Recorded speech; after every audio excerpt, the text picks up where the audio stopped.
This video is sponsored by ZEAPON. Hey, I'm Scott, and today we've just got a straightforward tutorial for you to get set up and filming with the new 600 and 800 versions of the ZEAPON Micro2 slider. I'll put up a timeline for this video because there is a lot to cover, and we'll break this into a few parts, starting off with just a quick introduction to this slider in general and talking about what you will get in the kit. Then we'll jump into how their new support-based system works. After that, we'll get it on a tripod and check out their new support arms, which are meant to help support the weight when your camera is out at one end of the slider, so that way it doesn't have that flex because it is only mounted in the center. And finally, we'll show you how to attach the motor if you buy it separately. We'll take a quick look at the basic functions and how to use it. So let's get into it.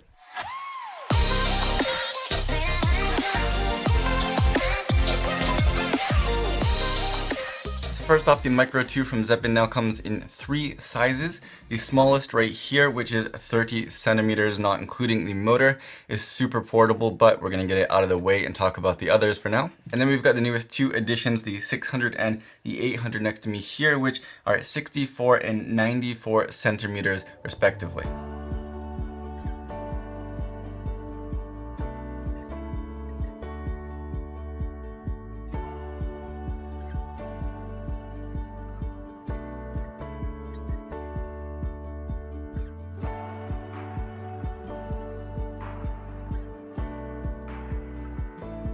The sliders mount underneath in the center, and because of their design, when you unlock them, they actually travel twice the distance of the physical slider itself. So you can get quite a lot of travel even from a relatively compact slider. Here are a few more specs for each of the 3 models, like their payload, the estimated battery life, the total travel distance, and things like that. Now, as you may or may not be able to actually see on the video, these sliders have a kind of fluid damping mechanism built in, similar to the fluid resistance you get on a video tripod head, and it helps a lot to take out those final little imperfections in your actual movement, especially if you're using the manual version. Because of that design, and very different from other simple sliders, with these it is incredibly easy to get not only smooth but consistent movement, even just using them manually and in less time with less takes and less frustration. Now, the new 600 and 800 versions come in both an M for manual version and E for electronic version, but of course you can buy the motor separately if you go for the M version at first. They both come with these really nice soft carry cases, which you probably can't see behind me, so let's get one of those on the table and show you what you should expect when you open it up.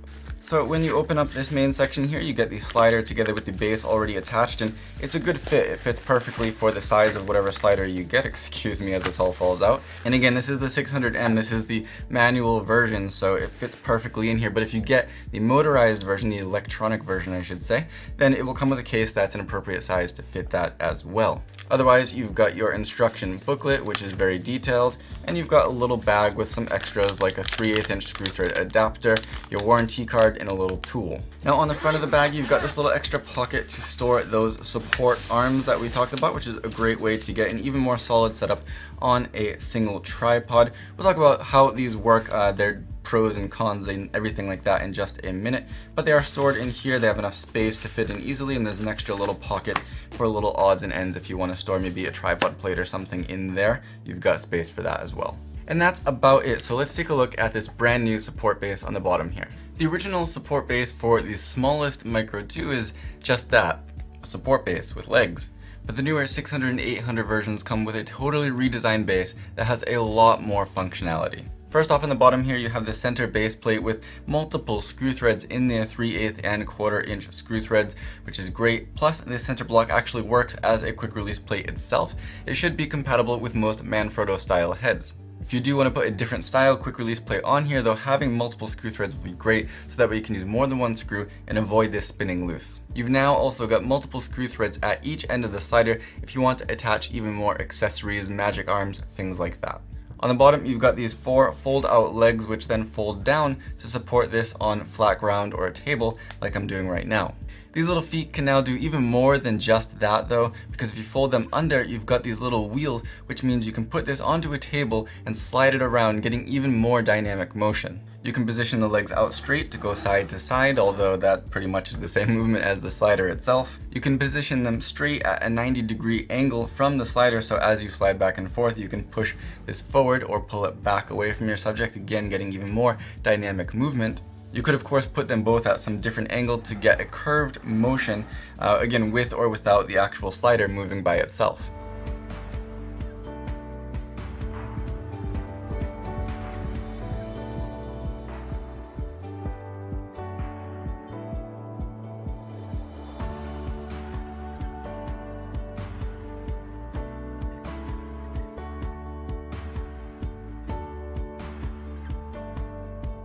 You can also then completely unscrew these little feet here to reveal a male 1/4-inch screw thread, which you could then screw into these amazing little suction cups, which are also made by ZEAPON, and you could put this onto a wall depending on the type of surface, or a window or something else to get an even more unique point of view. Of course this table is flat, but you could see that if it was not, you could even use these suction cups to hold the slider in place on some sort of inclined surface. Now these suction cups can each individually hold 45 kilograms, so with 4 of them, you can really use this without worrying whatsoever. It's a very cool little extra that could be fun and could get you some unique extra angles. This is dirty. Spider webs everywhere. Alright, it's nice and clean. So you just get these suction cups on the surface and then you can pump them until they are tight. And you have this little blue stripe on here, and once you can't see that blue stripe anymore, it should be securely on there. So we'll go ahead and do that with all 4 of these. And again, keep in mind that any one of these should be able to hold 45 kilograms. So, well, it's pretty nerve-wracking, even just with the slider itself, not even a camera on there. This should be incredibly secure here. And go get a ball head, put it on here, and we'll put a camera on there. All right, so let's put our ball head on there. God, those bugs are loud. So I'm gonna trust this with a pretty heavy camera setup. I mean, this is a brand new almost $2,000 lens, the 135 f1.8 lens that I got, and the A7R Mark IV. This is not the best shot in the world. This lens doesn't work. I'm going to change my lens. Alright, let's see what we got here. Nothing special in terms of footage, but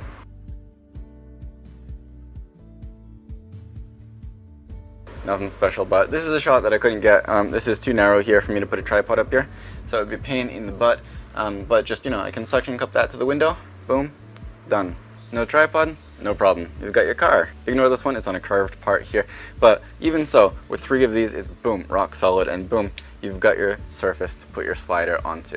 And of course, you could face this towards the car as well. If you have people sitting inside and you want to do some kind of sitting and talking scene, you've got your surface right here. You can put this on the window of the car, on the hood of the car, on the back of the car, on the top of the car, and it's rock solid. Just a quick note here, you do have these pinch locks which will help you hold this in place, especially useful on the manual version when you're not using the slider. But if you have the electronic version, you don't need to touch those at all. However, if you do find your slider to be stuck, make sure that you check that those are off. And if you're having trouble unclicking them, just wiggle this around a little bit to the left or the right, and that should help to unpinch them. So now back to the base of the slider. If you look at it from the front, you can see that there are actually these wheels under the track, and there's also some thumb screws on the end to loosen those up. And if you loosen that, you can see that these wheels are kind of spring loaded up against the track. So you will want to use those to kind of calibrate the slider once you've got all your weight, all your setup on top of here. To do that, like I said, just loosen these up and the wheels will automatically spring up against the bottom of the track. Tighten them down again and again, and this is after you've already got the weight on here, your camera on here. And now, once you slide this out to one side or the other, you can see that the wheels will help to support the track away from the center, just again to avoid any sag at one end or the other. Now finally, you've got these little female sockets under here, which are for those support arms that we talked about. So let's go ahead and get this on a tripod and get those arms set up and talk about those a bit. Now when you've got these sliders on a tripod and you've got the camera all the way out at one end or the other, it's going to be putting quite a lot of torque on your actual tripod head, especially if you have anything larger than even a very small camera on there. So ZEAPON have now included these support arms, which can help to take the stress off of your actual tripod head, as well as help to support the slider itself at either end, so you don't have too much of that sag effect as it goes to one side or the other, like you do see with most designs that only mount in the center. Now these are not perfect and they do present their own difficulties and frustrations. For example, if you're trying to go quickly from one shot to the next, like when you're shooting B-roll for a YouTube video, these can be a little bit frustrating because they take a lot of time to adjust each and every shot. I also like sometimes just panning my entire video head while I'm sliding back and forth, because at the moment there is no pan motor available, and that's the best way to get that kind of parallax type effect. In each of these cases, the 600 size or even the original Micro 2 might be a better fit for you. But when you want longer travel distance for interviews or for time lapses or something like that, these arms make this setup really rock solid, and it's kind of the best way to do it. And I would still strongly prefer this method than having to carry two separate light stands or tripods with me, as well as the slider, as well as my cameras, to set up a slider that has connections on either end. Carrying the slider in the case, a single tripod, and my camera backpack is going to be a much more reasonable setup when I'm going out on location. Okay, anyway, this is not meant to be a review, so let's actually take a look at how these work. Basically, you've got these three arms which are connected with these little ball heads and clamps in the middle, and each section is telescoping, so you can make adjustments for your particular setup. So I've found it easiest to first loosen everything on these arms and take these balls and snap them into the socket underneath the slider, just like that. And for now, we'll leave that loose. And then you're going to want to find where these clamps attach to your tripod legs. It's going to kind of go through the center of your tripod, and you're going to find where it attaches depending on your setup. Then clamp down those clamps on your legs first of all. Before tightening any of this up, make sure that you've got your slider in the position and the angle and everything that you want it. And then we'll go through and tighten these all, tighten the sockets underneath, tighten these arms themselves, and tighten the ball heads that are connecting each of the three arms. If you want to change up your position or your angle of your slider, anything like that, you're going to have to loosen everything up once again, except maybe the clamps which holding onto the legs. Change your position and then go through and tighten everything down once again. And this is the main reason why I said moving quickly from one shot to the next, like shooting B-roll, can be a little bit of a hassle when you're using these support arms. If you want to use the slider at some more extreme angles, you can still use these support arms. It's a little bit trickier, and you're going to have to again remove these clamps to get this set up from the start, but you probably only need to attach one of these support arms, usually on the bottom, and it's probably easiest to bring it over from the opposite side. So I'll remove this side as well for now, just so that way we have a little bit more freedom in this setup. And then what I'm going to do, I'm going to take this arm and I'm going to snap it into the socket on the bottom side of this slider, and then just find out where this clamp can fit onto my tripod legs. So with the arm snapped into the bottom of my slider, this is how the clamp fits best onto my tripod legs. So now that the clamp is tightened down, we're going to go ahead and tighten down this ball head. We'll tighten down the actual arms extension and also the socket on the bottom of the slider. And now we should have a solid setup even at this more extreme angle. So again, while it's a little bit complex, these arms do work great to support the slider for longer motions like motion time lapse or interviews where you've got that looped motion. But both of those are situations where it works best with the motor attached. So let's go ahead and take a look at how to get that attached and how it works. So the motors for the original Micro 2, the 600 and the 800 will each be a little bit different. They're not the same motors, but in the box you'll get pretty much the same stuff.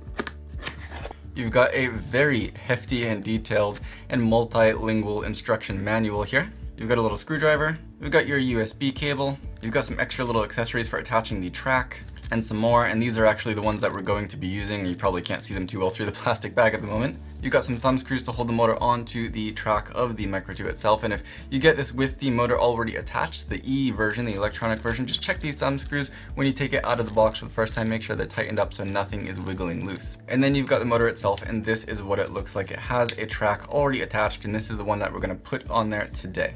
So basically, you've got everything that you could possibly need, including the actual tool, except you do not get the time-lapse cable that will depend on your specific camera. And of course, you don't get a battery with this, but it just takes standard Sony L series batteries. So what we're going to do is basically just remove one half of this track, slide the motor on, and then replace it with this track that's already installed in the motor. To do that, we're going to need to replace some little adapters with these that comes with the motor, and let's take a look at in detail how to do that right now. So the first thing is to unlock your slider, because we're going to need to move this to one side or the other. I'm going to move it to this side, and I'm going to remove the track on the right side myself. So once you move it to the side, you can now look in and you can see right in the center here, there's a screw holding the track on either side. So what we're going to do is use the screwdriver that's provided and remove the track, or remove the screw that's holding the track for now on the right side, only on one side.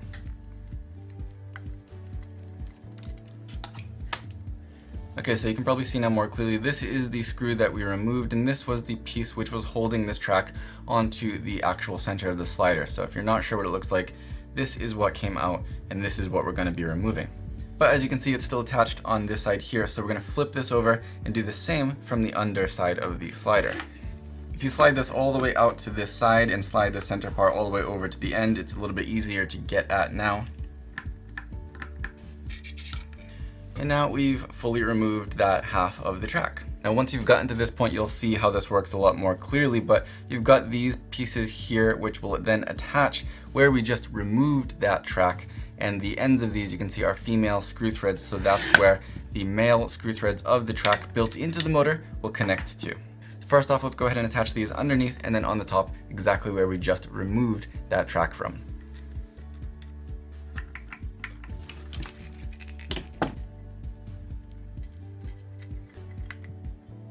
So now you can see we've got one attached right there, and we've got one attached on the top. Now we're just going to slip this right onto the end of the slider, and just keep in mind to keep these tracks above and under it as they should be. You might have to move this around a bit to reach with the track that's attached to the motor. As you can see, if I have it too far over here, this just doesn't reach. If I bring it closer, now it can reach easier. So first attach one and then attach the other just by putting it in here and spinning this female screw thread to get it nice and tight.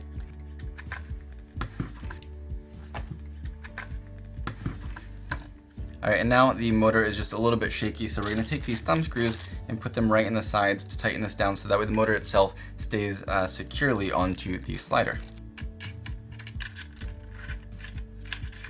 Last but not least, the most satisfying part. Okay, so now let's just take a quick look at how the motor actually works. So on one side, you've got your battery plate here, and we'll just slide in a battery, for example, the Sony MPF550 battery right here. On the opposite side here, we've got the power button. Just hold that down for a few seconds and it will turn on. You can see those three lights, and that is the speed. So 3 lights here, of course, is the highest speed, which you can see right here. It's going to be your highest speed. Press that button once more. It'll go down to 1, which is your slowest speed. Then of course, press it once more, and 2 lights will be your medium speed, again, just from what's built into the motor itself. With the mobile app, you can customize that speed even more, so if you want to see how that all works, I will put a link in the video description for my walkthrough of that app. Now the power button does have some other functionality, but we'll come back to that in just a minute. Up top you have some very simple arrow buttons, which obviously move the slider from side to side like you would expect. If you want to program A and B points, first just move the slider to where you want your first point to be. Then you're going to double tap that power button. You can hear beep to confirm it. Move to where you want your second point to be, double tap again. Now you can hear that's your second point, it beeps 2 times. Now just double tap the power button again, and it will move from point A to point B, or point B to point A. And again, you can keep going with that back and forth just by double tapping the power button. If you want your movement to be looped, so from B to A and back to B and back to A and back to B continuously, then just push down either one of the arrow buttons and then tap that power button, and it will start and continue moving until you once again hold the arrow button down and tap that power button to stop it. Now when you have an A and B point set, pushing these arrow buttons will not do anything, so to cancel that A and B point, just hold down both of them at the same time. That means it's canceled, and you can once again move it freely. Now I think that's quite a lot of functionality for just a few physical buttons, but once again, once you connect to the app, you have even more in-depth control as well as time-lapse control, so be sure to check out that video. And so that's pretty much all there is to it. And these sliders are wonderful tools. Once again, this is not a review, but if you want my personal advice on which one to choose, I would say that the original is still probably the best for simple B-roll shots because of its size. The 600 is great for B-roll, but can also use that longer path if you need it for interviews or time lapses. And the 800 is going to be great if those interviews and time lapses with longer paths are going to be your main use for the slider. Also, keep in mind that while there is only that side-to-side motor module at the moment, more modules are coming, like a pan and tilt motor. So the 600 and 800 will be even more useful for those parallax type movements, which are absolutely wonderful and simple ways to make your footage, especially interviews, look even more professional.